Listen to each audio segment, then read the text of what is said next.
Why? Why are you here? Why do you do what you do? And when I ask that as a question, why are you here? Are you here to support me? Are you here because you want to learn something new? Are you here because you want to work out why I failed and do something differently? Ask yourself this question in your head, okay? So maybe you want to support me, okay? Go one more level deeper. Why do you want to support me? Is it because you're a good friend? Is it because you care what I think? Is it because I'll treat you better? You can keep going deeper and deeper and deeper.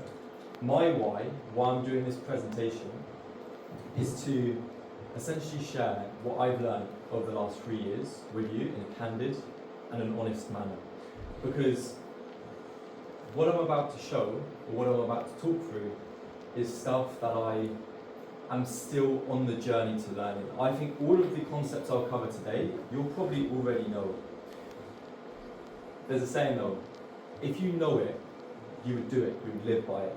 And I've done my best to embody the concepts in practice over the course of these last couple of years.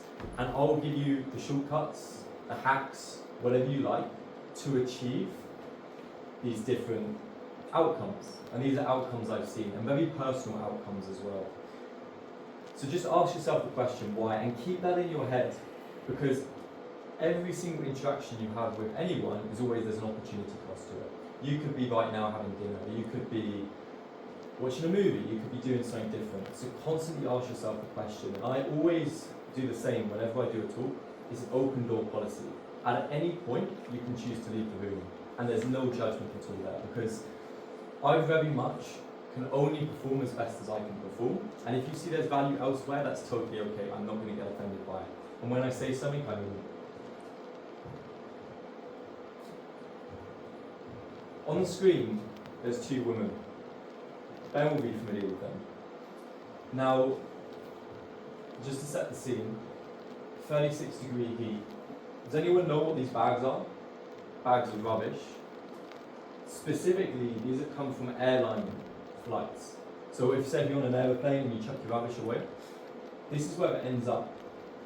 And these women spent their days sorting the rubbish into different piles. Okay. It seems quite far-fetched. It seems very far removed from what we experience at university. Why do they do what they do? Do they have a choice? It's easy in a situation like this to think, what if that person was to learn a new skill? What if that person would do a course, or invest in themselves, or exercise, or whatever that might be, which makes sense? But let me tell you, every single person does something for a reason.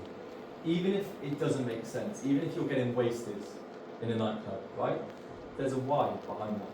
Even if you choose not to do your coursework assignments, there's still a why. Ask yourself that question. You have the choice. You have options. These people don't. Their entire lives is doing this work. And they don't have the time at the end of their day to be able to learn a new skill or do a course, because they're stuck. You guys aren't stuck, I'm not stuck. And the other thing I would say on that same point is, this is with anything, within business, within life. If it was easy, it would have already been done, right? If something was easy, if it was easy to get six-pack abs, you probably would have done it, right? So it is a choice not to make a choice. And in this situation, when I went to India for 2 months last year, yeah, sure, I realised that everyone does stuff for a reason. But I did also realise that if change was easy, it would have already happened. So it humbled me. And in my businesses as well, I realised that actually, to create meaningful, lasting change, you need to change people. And how do you change someone that doesn't want to change? I don't necessarily have the answer to that. Ben? You might know this guy. I put it up on the screen. So this is founding father of Stoicism. And the idea with Stoicism is you can control two things. Anyone know what those are? The way you react. Any other thoughts?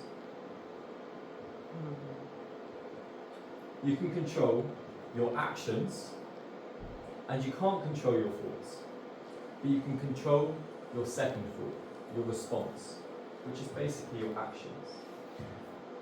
So again, it was your choice, and I'm going to keep coming back to this example because hopefully it will make you think and reflect.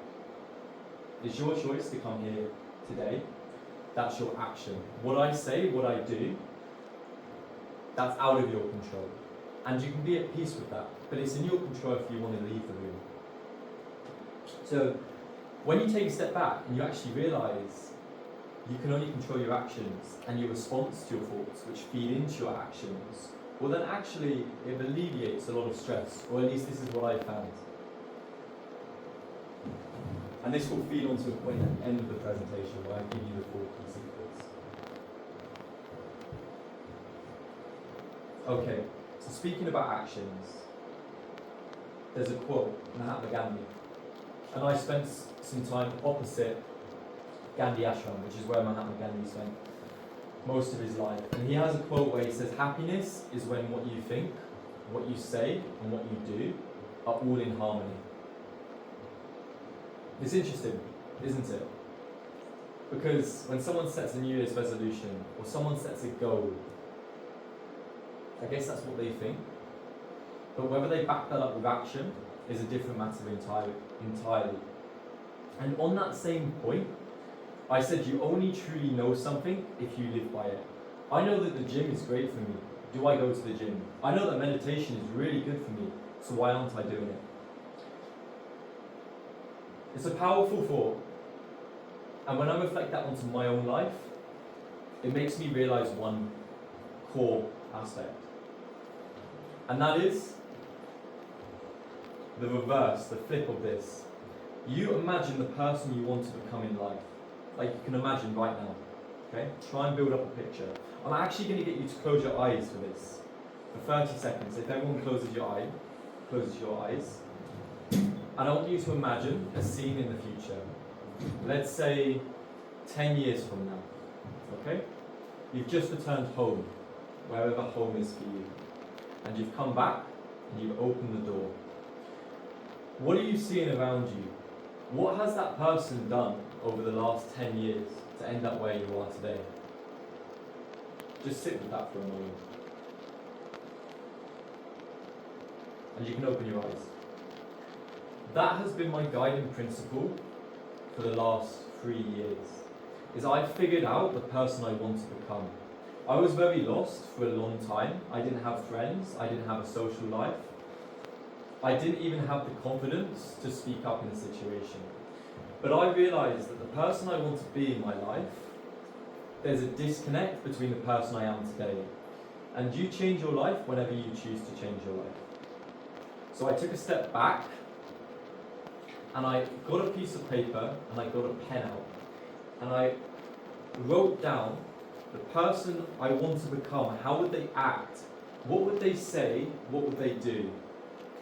But I, for a long time, have defined entrepreneurship, and I know a lot of you are involved in businesses, ideas and action. And for me, I judge a person by their actions. You guys have showed up here today. That's an enormous compliment. But at the same time, it's my responsibility and obligation to make sure I'm delivering value for you.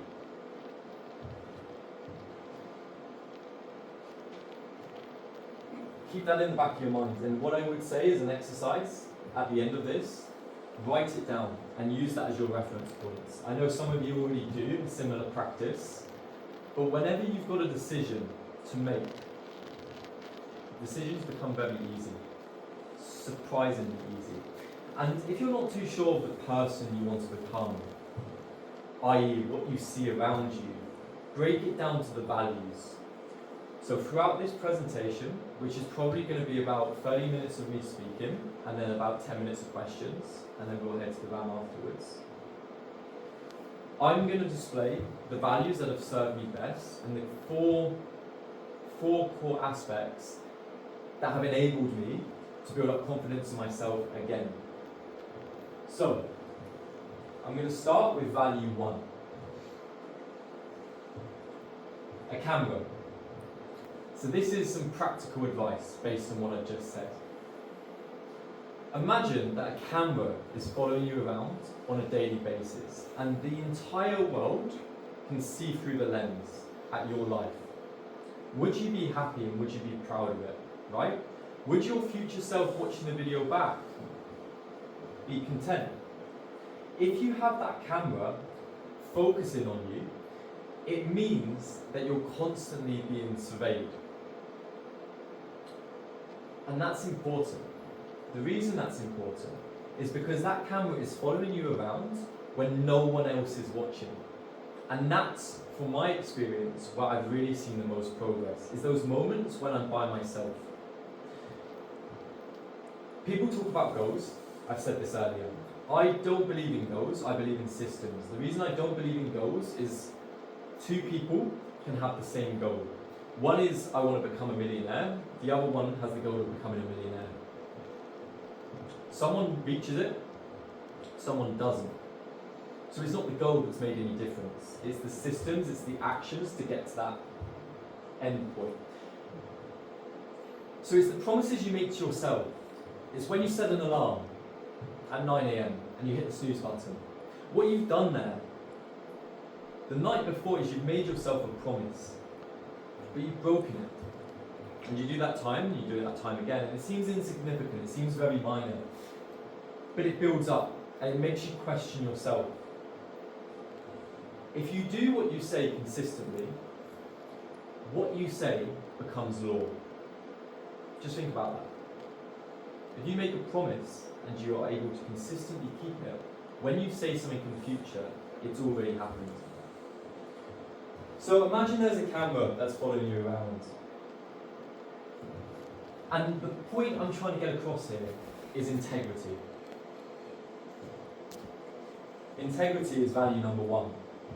And that's being integrity is truthful, kind, honest, authentic, but it's also showing up for yourself.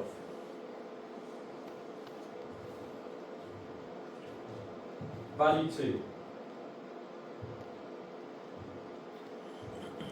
I couldn't find a good picture for Legacy, but I do like cars, so here's a Subaru Legacy, okay? Legacy is important to me, and it always has been important to me. For you, it might be something different. It might be enjoyment or fulfillment. But work out what that end state is. Why do you do what you do? Back to the question I asked you at the start.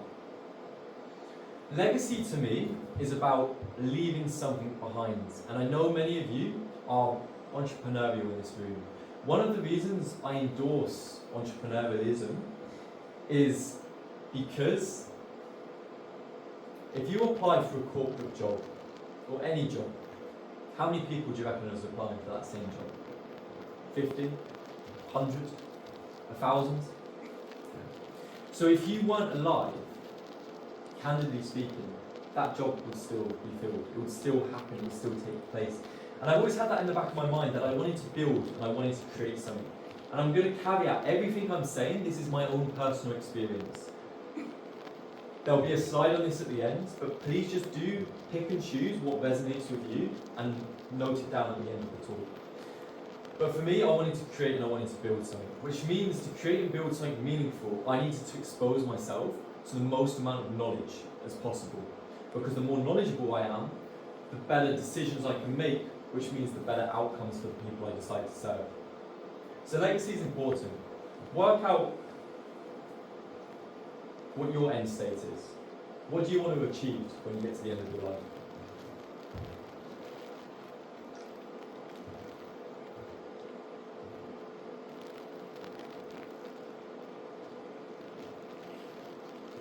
It's powerful.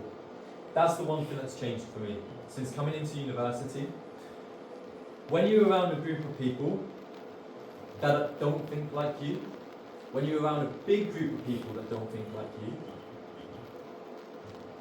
you begin to think that you're the one that's fundamentally flawed. You're the one, you're the problem.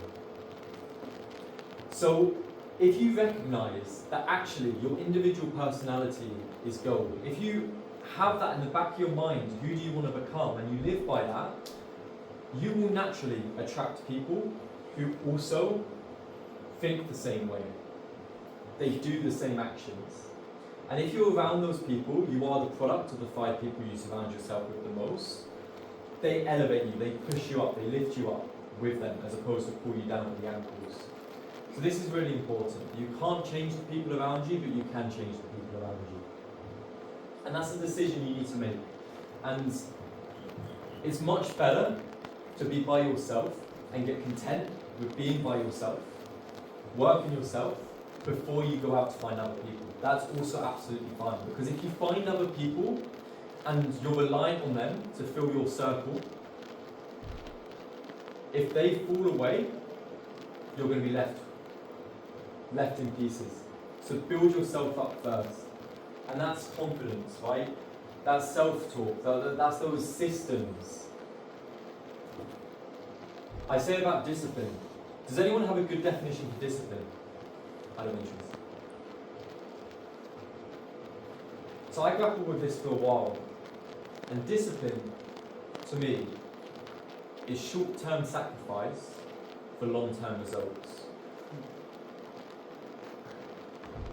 As a concept, that's so powerful, because you figure that those long-term consequences are uncertain. There's always a question mark because they're there in the future. So the people who are disciplined are those that are the most courageous. They're able to stand here right now and make a sacrifice in order to benefit later down the line.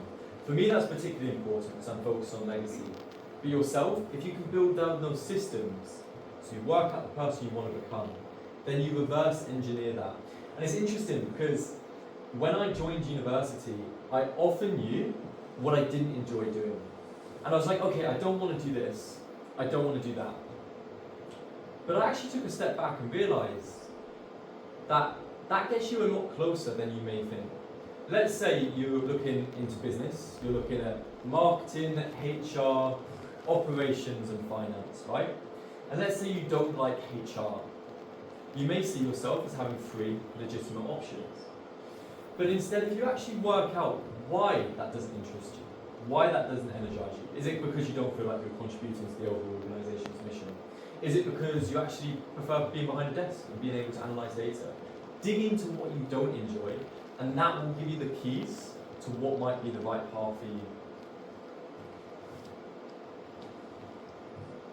And how do you find the people that you want to spend time with?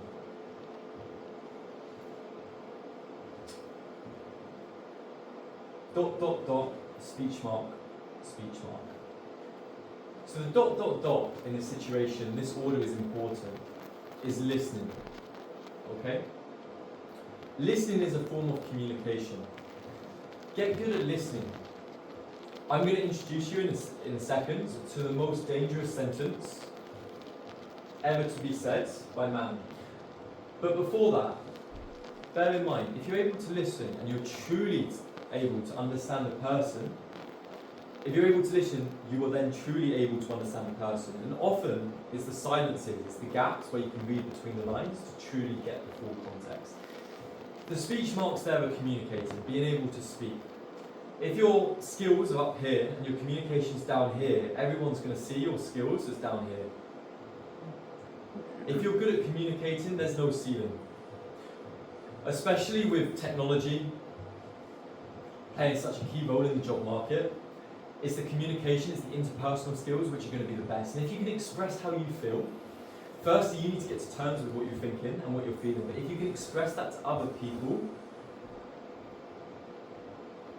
then you're going to be able to find that group, those 5 people that energize you. And if they energize you, you're going to get to the next level.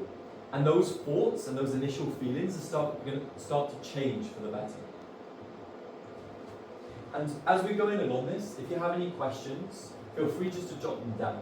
I'll be speaking for about 15 more minutes, and then I'll open it up to everyone to ask questions.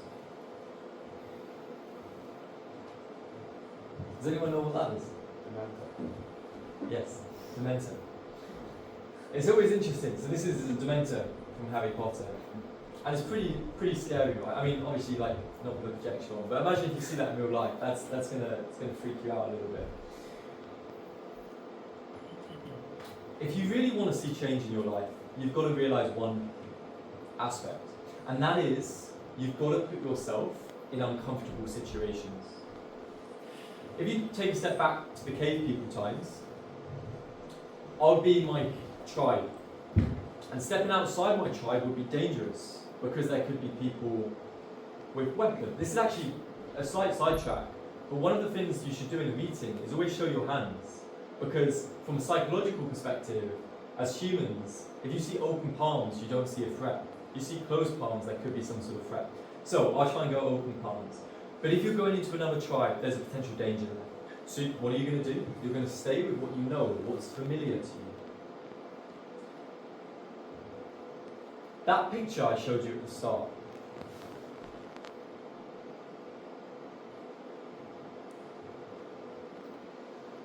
I felt deeply uncomfortable standing there in that situation. I felt deeply uncomfortable for 7 weeks that I was there. But then only when I realised that being uncomfortable was actually, it was a service. I felt appreciation for being uncomfortable because I realised it's in these moments that I learn and I grow the most as a human being. And if I get comfortable with the uncomfortable, my whole daily life seems easier. I guess I can put this into perspective. I do running. I run big distances. I've done a 100-mile run before. And when you do a 100-mile run, it's interesting because most people's benchmark is a marathon, which is 26 miles. 26 miles doesn't seem like anything to me. In fact, we're doing a 60k on the weekend, right? So when you do uncomfortable things, your whole benchmark is recalibrated, it resets. So it's difficult in the moment.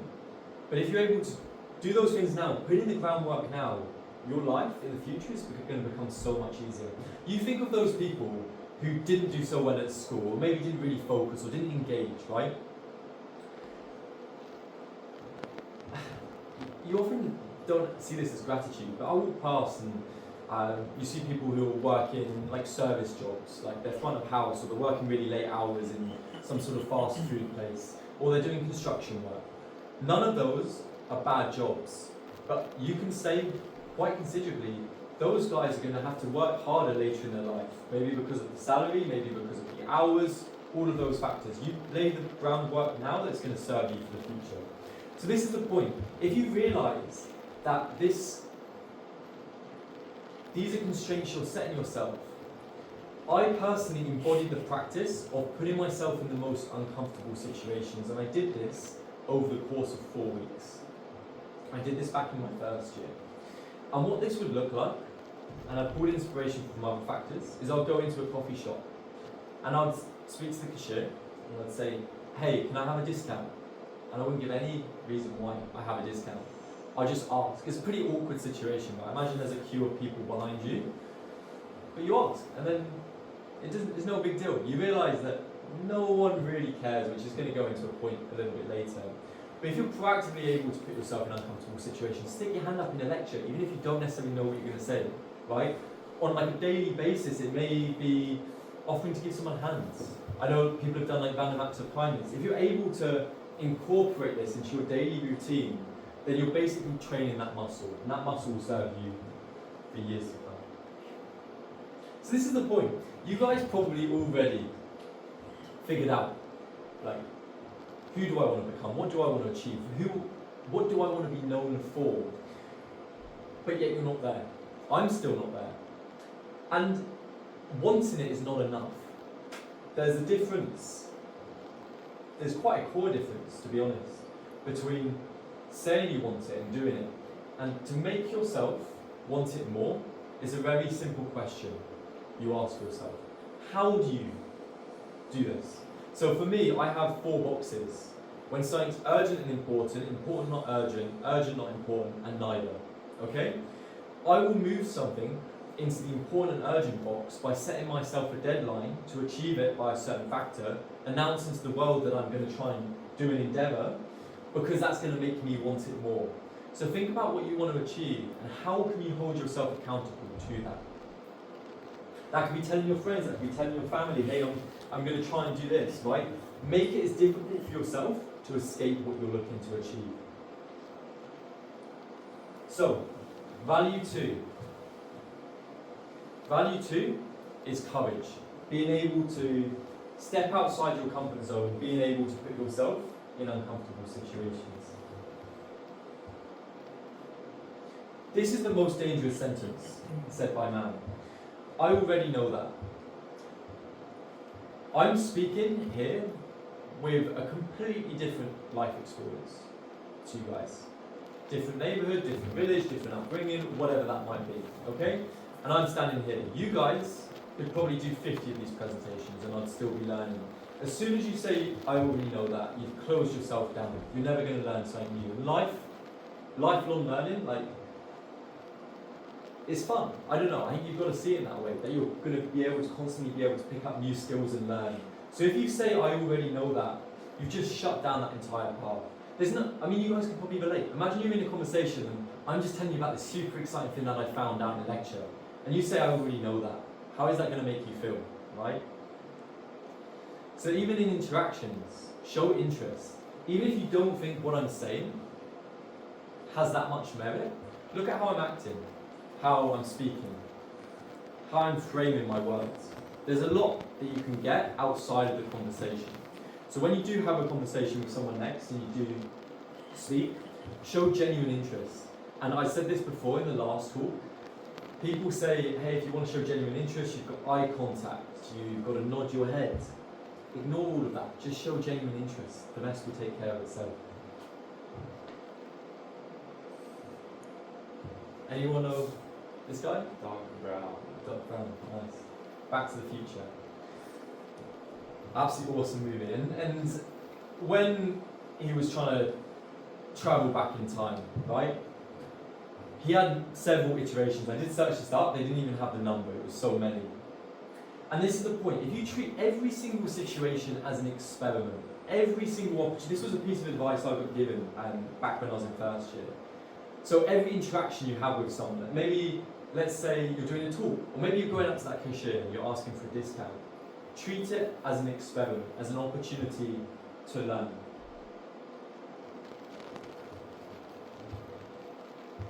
So this is it. I know some of you came to the talk, not for the motivational aspect. And this is the difference between motivation and discipline. Motivation goes up and down, discipline stays constant. But I want to give you some actual specific business learnings that I've had that have served me well, but I wish I had known them a lot sooner. And when I share these with you, they may seem quite obvious. And I do believe, to a certain degree, good logic should make sense. So it shouldn't be shocking, it shouldn't be anything groundbreaking. But sometimes you just need the reminder. One of the reasons that I'm doing this presentation, and I've got it on the record, is in 5-10 years back I can play this, and I can actually see how much I've changed and how much my thought process has evolved. My first learning. Okay, let's say we're seeing a movie. What movie are we going to see? Someone give me a movie. Inception? Okay, we're seeing Inception. Fine. So Inception is like dreams within dreams. So, we're all sat down and we're watching Inception. How many Inception movies are there? Just one. Just the one. Let's say they make Inception 2. And you're sitting in the audience, right? You've paid £10 for your ticket. You're sitting down and you're 30 minutes in the movie and you realise this is absolutely terrible. This is the worst movie I've ever watched. You get really sad because you watched Inception 1 and it was like your favourite movie and it's just done it such a disservice. And you're sitting there, you're 30 minutes in. Okay, you paid £10 for a ticket. Put your hands up if you would.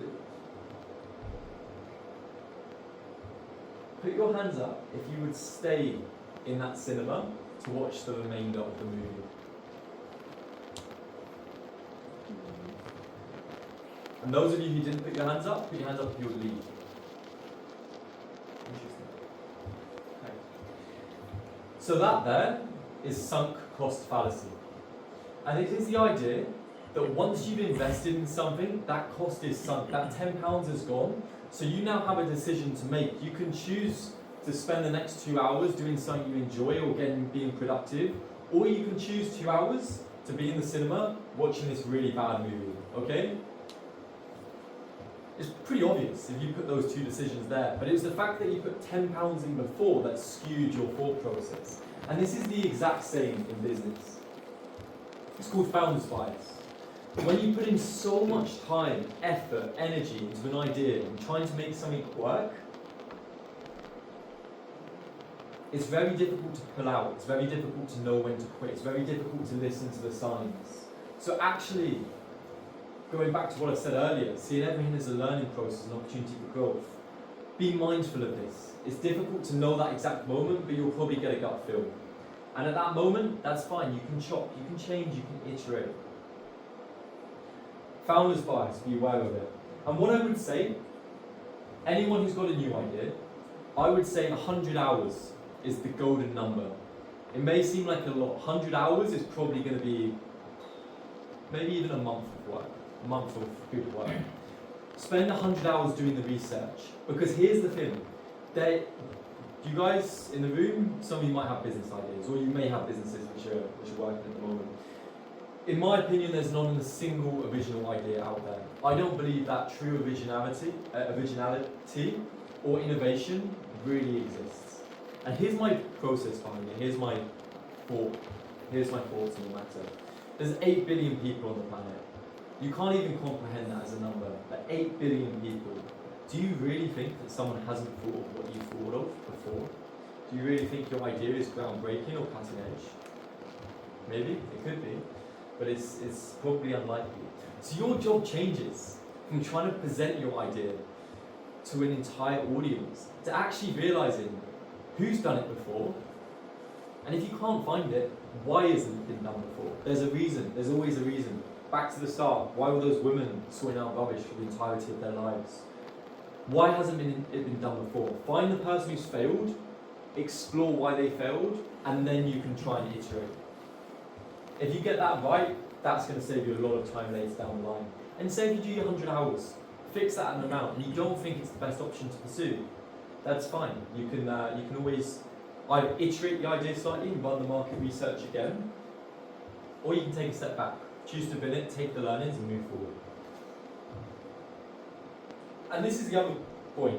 Your post actually reminded me. Well, it was very interesting to think about. But essentially, if you can't portray your idea or what you do in a very succinct manner, then do you even know what you do? Like, what I'm trying to do today is I'm trying to speak in very simple language, because it's stuff that has helped me a lot. But at the same time, I've only found this stuff out through experience, right? So I'll try and speak simply. Do the same in business. Whenever you use jargon, you just cut people off, and you want to try and make yourself, I guess, as inclusive as possible to help other people along the way. So this is the point. When I said 100 hours, what I mean there is like this root network for this tree is incredibly complex, right? There's a saying: people don't buy products, they buy solutions to problems. People don't buy products, they buy solutions to problems. So your goal is to learn to love the problem, immerse yourself in it, work out why is it here in the first place. What are the people thinking? What are they feeling? What are they seeing? What are they hearing about them? And if you can really understand that and get to the crux of that matter, then you can build a truly impactful solution. There are so many people, particularly tech founders that you notice, who build out a solution and try and retrofit it to a problem. I'll give you an example of this. I have a business called Check It Plus. And I had a solution. I thought to myself, wouldn't it be a good idea if when people shop online, they can find the best price or the best product instantly? They can outsource the decision making to a third party. Sounds like a good idea. And I'm going to go into it in the next slide. But I didn't truly address the root of the problem. It sounds obvious now, right? It sounds really obvious. It sounds so stupid for me to say. But if you want to find the best price online, you're price sensitive. So why are you going to pay for a service to find you the best price online? pretty obvious, right? But you don't see it because you're so fixed, you've got tunnel vision, and this is why it's so beneficial to speak to lots of people around you. The Mum Test. It's a book, has anyone read it? Okay. I actually haven't read this book, but I think I know like the insights from the book, so I'm gonna do my best at conveying them. So the idea being that when I had same business, Check It Plus, and I was trying to do market research, there's one thing I wish I could have told myself before. I can say to you now, hey, I've got this great idea, I've got this great post, I've got this great vision. Can you give me some feedback on it? But ultimately, we indirectly have some sort of relationship. You maybe care about my feelings, you maybe want to encourage me, or maybe you want to try and be more realistic. But the point is, you shouldn't speak to your mum, you shouldn't speak to someone who's close to you, you shouldn't really speak to friends, you shouldn't even speak to someone who knows of you when you're trying to get feedback for an idea. You should speak to a complete outside party. The goal is to actually speak to the person who would be buying your product in the first place. And there's a huge difference between someone saying they want to buy your product and someone actually buying your product. And here's a secret that I found out. When I'll be doing market research, I'd say, what do you think of this idea? Would this be helpful to you? How much time do you think this would save you? I'd ask them the questions, and the person would walk off. And it was interesting, because at that idea, despite them saying, I love the product, it sounds great, it would really benefit me, it would save me so much time, they left. And if they truly wanted what I was offering, they would have asked me the name of the business. How would I find it? How can I learn more? Where can I get it from? But they didn't. So sometimes it's the words unspoken which carry the most value. So back to this when you're doing your research, try and make it as unbiased as possible, right? And don't ask leading questions. Do you think this is good, right? People have got good in their heads. What do you think of this? Make them open-ended, and then you can go that layer deeper. Back to the car. Alright, I want you to imagine. Anyone heard of the author Seth Godin? No, you may have heard of the concept. I haven't read his book either, by the way. Imagine you're driving along in the car, right, and there's a lovely field on your right-hand side. Beautiful field, like you're in the countryside, the British countryside. And you see this. Right? Pretty shocking. Yeah? Like, what would you do? You'd stop the car, you'd be like, hold up, is that a purple cow? Like, that's absolutely mental. You guys seem pretty underwhelmed. Like, this is a purple cow. And this is the point in business, right? You're looking for that purple cow. You're looking for that one idea that stands out from the crowd. And it's difficult because if it was easy, I've told you this before, it would have already been done. But most businesses operate like this. You're a marketing agency, let's say. What do you offer? Marketing solutions. Great. How many other marketing agencies are there out there? Millions. What sets you apart from others? Well, it's not really what you're offering. You're basically offering the same. Maybe because some people know you and that counts for something. So most people go with the marketing agency, not because they're a great marketing agency, just because they kind of know the person who runs it a little bit more than all of the other marketing agencies. That's how most businesses work. So to get a purple cow idea is very, very difficult, right? Mr. Beast, I mean, he's got a subscriber count, he's over 300 million now, right? And the point is, I'm going to loop round to this at the end, because I'm only speaking for another kind of 5 minutes or so, I will speed up. But yeah, we're trying to look for a standout idea, something that will capture people's attention, and that's the one thing we all are in here, is we're ourselves, right? You can be yourself because everyone else is already taken. This is from an actress, isn't it? Yeah, learn to build. I wouldn't recommend it. It's actually a really bad quote if you like to deep it. But the idea is basically do something. I launched a business called Set Impact. Actually, before that, I launched a business called Swimset. And I was so tied up in getting the trademark sorted and getting the registered with Companies House. All this faff without actually doing what I was going to do. And you just got to start as fast as possible. Even with Uber, the front end looked nice, but the back end was just people making phone calls to try and get cabs to work in the background. So the point is, when I launched Set Impact, I needed a logo, I needed a name, I needed a website. I did all of that in about 6 hours. Free logo generator, free color palette, get a Wix website, and then chop and change. It doesn't take that long. People spend years on that and then realise the idea doesn't work. And then it's like, what have you spent your time doing? So value 3 is curiosity. Be curious. Treat everything like an experiment. If it's not working for you, try and work out why. You can change it. It's absolutely fine. So this brings me on to value 4. How much are you worth?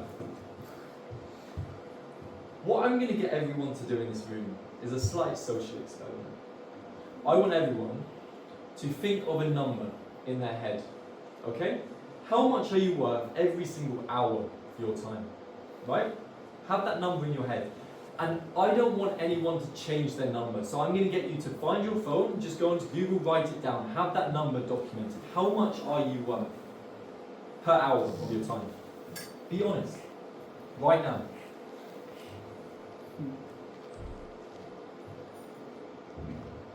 It shouldn't take long, just type in a number. Okay? No judgment here. Elgin, have you got a number?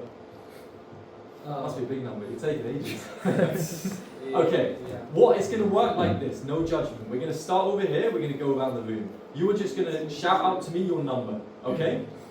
Does that make sense? Everyone's ready. There's not going to be any hesitation because you should have your number by now. Okay, 3, 2, 1. 0. I don't know. I mean, like.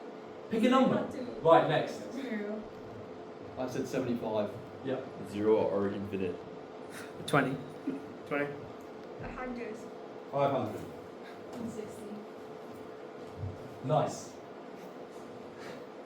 Why? Who said 0?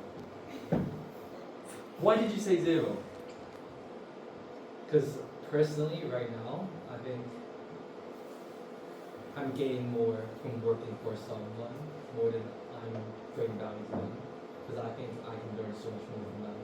And I don't think, not that I don't back myself, but I just think right now I prioritize that more. And I think I'll pay to learn instead of just them paying me to learn. So you're minus. Yeah, pretty much, yeah. You can pay me afterwards then. Okay, so the point is with this exercise, I did an experiment the other day, I think Ben knows, you know, and I sat there for 1.5 hours, right? And this experiment, based on how well you perform in the experiment, based on how well you get paid for it. Okay? I got paid £7.06 for 1.5 hours of my time, right? And I got out of that and I was like, that's terrible, that's below minimum wage, I'm gonna like sue the university. But I actually took a step back and I was like, that's teaching me something. How many meetings have you been in when you've been sitting opposite someone and you're like, why am I here? What value am I gaining from this conversation? Well, in that situation, you're worth £0 an hour, you're gaining nothing at all. Even if you're taking that corporate experience, right? That experience is worth something to you. So there's still a number attached to it. Now, if you've got that number in your head, and you can be as ambitious as you would like, that number is personal. You've got to just ask yourself the question. If you're £20 an hour, right? If I could pay someone else to do this, and it's a job I absolutely hate, it's a job I despise, but I could pay someone else to do this for £20, the answer would be, pay someone else to do it for £20, if you're worth £20 an hour. So really think through this and use this as a mentality when you're approaching conversations or decisions in the future. Ask yourself, is it worth it? I put people in 2 boxes. What box here? Box here. For the last 3 years, my New Year's resolution has been simple. Surround myself with people I love, surround myself with people who give me energy. There are 2 types of people, energy takers, energy givers. I surround myself with energy givers. I make that as a proactive decision. If I meet someone who's an energy taker, hey, I've got to jump to another meeting, I've got to jump to another call, right? You choose where you want your time. There's the 24 chip concept. You have 24 chips a day. If 8 goes to sleep, you've got 16 chips. It's like a poker table. You place where those chips go, and then you get the returns. You make that as your call. But keep this number in the back of your mind. And if it's 0, that's absolutely fine. I completely understand where you're coming from with the concept that you want to learn and you want to grow that as much as possible. But even thinking of those mundane tasks or those meetings that you don't really need to have, or those times that you're doing something that doesn't really serve you, question, is it below or above how much I'm worth? But it's interesting because kindness, it doesn't cost anything. And this brings me on to, I guess, the fourth value, or the fourth learning I had. My mum always told me, treat others how you want to be treated yourself. Simple, right? Makes a lot of sense. Just a simple gesture of respect, a simple gesture of listening, simple gesture of being present. There is no greater compliment than me being able to present in front of you today, and you guys have given away a chunk of your evening, right? If we, like, based on the numbers you said, I've basically been trying to deliver £500 more than that, like £600, £700 of value, right? So treat others how you want to be treated yourself. It's just something to bear in mind along the way. You can be successful, you can be kind. Okay, and this is on the flip side. Kindness to other people, but most importantly, kindness to yourself. You've heard the phrase, the saying, you can't pour from an empty cup. Here's two more for you. Burnout. Anyone like got close to burnout before? No. Yeah? Okay. Couple of nods, couple of shakes. Fine. Burnout is not doing too much. It's doing too little of the stuff you actually want to be doing. Second quote. Burnout is not the weight of the load you carry, it's how you carry it. Being kind to yourself is so important. And actually, the one difference I've made is I would work long hours, sacrifice on sleep, sacrifice on other things which are important to my health. I've actually taken a step back. And I've said, you know what? I'm not that important. Like, I'm not that important. You center yourself, 2 more minutes, center yourself on the world you see around you. But then you actually realise in the grand scheme of things, it's not that deep. Like, I'm not that important, I shouldn't be working all the time. Like, why am I working all the time? What's the point of all this? So yeah, you can reflect that back on you. And I guess this next slide is a little bit of reassurance, okay? So, before I go on to it, I describe myself now as being lost in the right direction. It may sound like I've got stuff figured out. I actually don't. I have a lot of questions and a lot of writing that I'm doing to try and, I guess, process the thoughts going on in my head and trying to forge a future path. But something that's helped me. So this is my family. My dad's, that's my popsy, so my granddad, my brother, who's younger than me, he's taller than me, and myself. Okay, so my dad works at the same company for 30 years of his life. And when he told me that, I said, wow, that's a long time. My granddad works at the same company for 32 years of his life. When he told me that, I said, wow, that's a long time. I said the exact same thing. It's 2 years. 2 years seems like a big time, right? 2 years seems like 2 years, right? You guys have graduated, moved on, but 2 years is not that much. So be kind to yourself, right? And we've already got so much. We've already such a head start to the rest of the world, then you actually can be grateful. My granddad's also 87. So think about this, like, when he's 87, 1 year of your life is 1/87th of your life. 1/87. That sounds like nothing, right? Crazy. Okay. So the fourth value is kindness. And finally, I'm going to leave you on this note. So, as Gareth Southgate may have said to John Stones, use your noggin. He's actually got like I think like the third largest forehead in the Premier League. It's pretty impressive. But the goal is like everything I told you, you don't have to take it as law, right? I've lived like limited exposure. I can only speak from what's helped me. Pick and choose certain parts that work for you and carry that forwards. Even if there's one practice which I'd recommend, which is who do you want to become? Even if you just take away one thing, hopefully this has been of some value. So as a quick recap, my 4 values, I sat down and I did this exercise and I worked out what I wanted to be, who is the person that I want to be, and how would they act. And I got 4 values down. They might be similar for you, they might be different. But just take some time out of this talk in your week. Be kind to yourself, maybe do yourself a nice cup of tea, sit down, listen to some music, and then do it. And I think it will serve you well for the years to come. I'll pretty much leave you on this note. I've always had this in the back of my mind. Carpe diem, seize the day, is very much yours to take. And now asks. So the one thing I said is about kindness. I'm pretty much bang on time. If you've got a couple of questions, I'm happy to answer them. But if there's anything that I can do based on my experience or what I've done before, or if you need introductions, just ask. There's the whole concept of giver's gain. Like, I'm not going to benefit directly from you, but actually, if I'm able to help someone else, it's going to filter somewhere down the line. And this is the other thing that kind of frustrates me, is like, you get mentors and you say, why are you a mentor? Why are you volunteering your time, right? You don't need a reason to be kind. You can just be kind for the sake of being kind. That's everything from me. Thank you.